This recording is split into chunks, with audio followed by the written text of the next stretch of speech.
Please welcome Vice President Michael Monahan.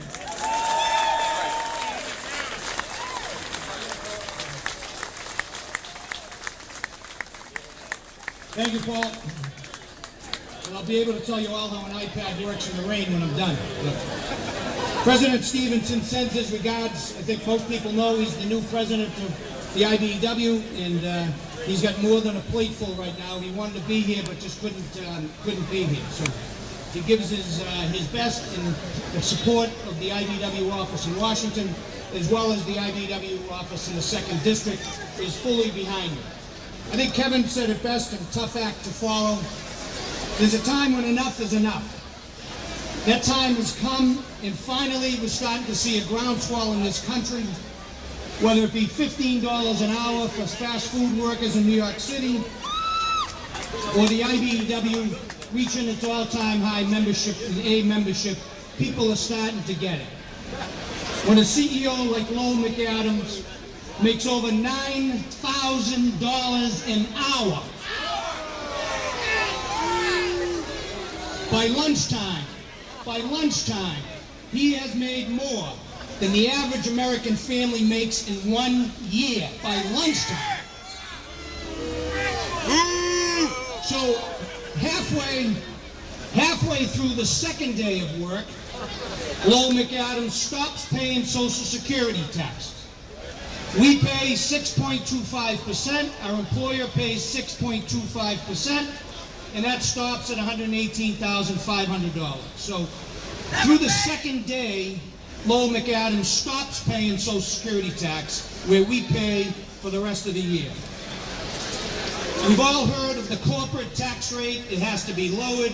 There's $1 trillion of money sitting on outside banks. It has to be lowered so American corporate profits can be taken home. How much lower can you get than Verizon? Negative 2.9% corporate tax rate. Negative. How much lower can it get? They don't pay any taxes. How is this? Because our elected officials allow it. Sorry, we have an awful lot of friends in elected positions, but a lot of them like to play both sides of the fence. They play both sides of the fence. It can stop if we make them stop.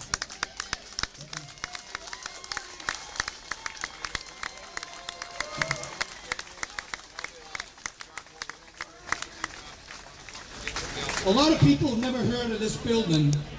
It's called the Uglin House. It's in the Cayman Islands. It's a 5-story building, not big, not a lot of square footage. 5-story building in the Cayman Islands. It's also home to 18,857 corporations. There must be a real wide building. For 18,000 businesses, the United States corporations call that building home. While we pay our taxes every single week, they're hiding all their corporate profits in the Cayman Islands. In Delaware, 1209 North Orange Street, Wilmington, Delaware. That building has 217,000 corporations call that building home because of Delaware's lenient tax rules. The roads and bridges we drive on, the police and fire who keep us safe, our soldiers, the weapons, snowplows, as mine were this winter, the tremendous work the FBI, the CIA do at fighting terrorism, all cost money that we Americans pay. So another question to our elected officials. Why do our elected officials allow corporations to pay zero? Why doesn't Verizon have to pay for soldiers in Afghanistan, or bombs, or ships, or the asphalt, or the police, or the fire, or the teachers? Why does Verizon not have to pay any of that? Reading. They're getting a free ride on our dime, as well as other corporations in this country, and it's time to stop. We must demand our elected officials to stop taking their PAC money and stop playing both sides of the fence, because we've been paying our fair share for too long.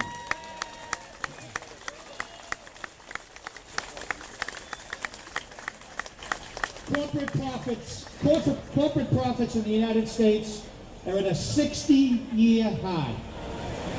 Something else, 60 years, but it's a low. And that's the corporate tax rate. It's a 60-year low while corporate profits are at a 60-year high.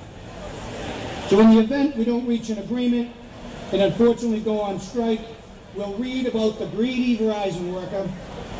There's a saying, don't let the truth get in the way of a good story. And don't fall to divide and conquer by having each other fight with each other. Stay unified. It's going to be difficult. We have to use each other, use all the benefits that we can of each other. You got an extra side job. Someone can help one another. We have to help each other and stay strong. It can't last forever. They can last a while, but they can't last forever. So we can't allow them to.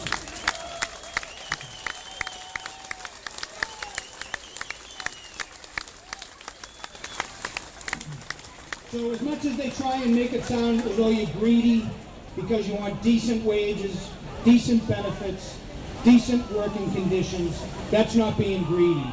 It should be entitled to in this country, in the United States. So don't fall for it. Related but unrelated, but while I have the microphone, I'm going to take advantage of it. Because I'm pretty pissed off and disappointed in our elected officials at the State House. There's a law called the Pacheco Law. I think everybody's heard of it. Pacheco Law was good. You want to privatize something, you have to be able to do it cheaper. You have to provide the same level of services, and then you can privatize it. The MBTA approached the auditor of the state of Massachusetts 15 times. 12 times it was allowed. One time they didn't have enough information to really apply for it. So twice it was denied, which means it was either not cheaper, the services were not the same, so it was denied.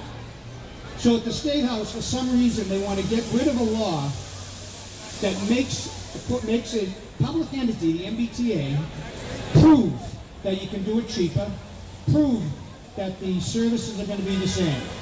So they do away with the law, so now we can privatize for more money, less services, and the people can get paid less. Tell me why you would get rid of a bill or a law like that. Makes no sense. So that was just an unrelated piece that everyone should be pissed off about and demanding their state rep and senator and asking them that question. Why would you support something like that?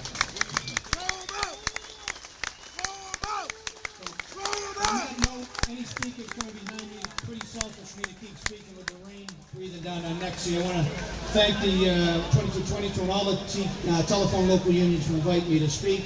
As I said, the 2nd District office is behind you. Help you any way we can, and stay strong.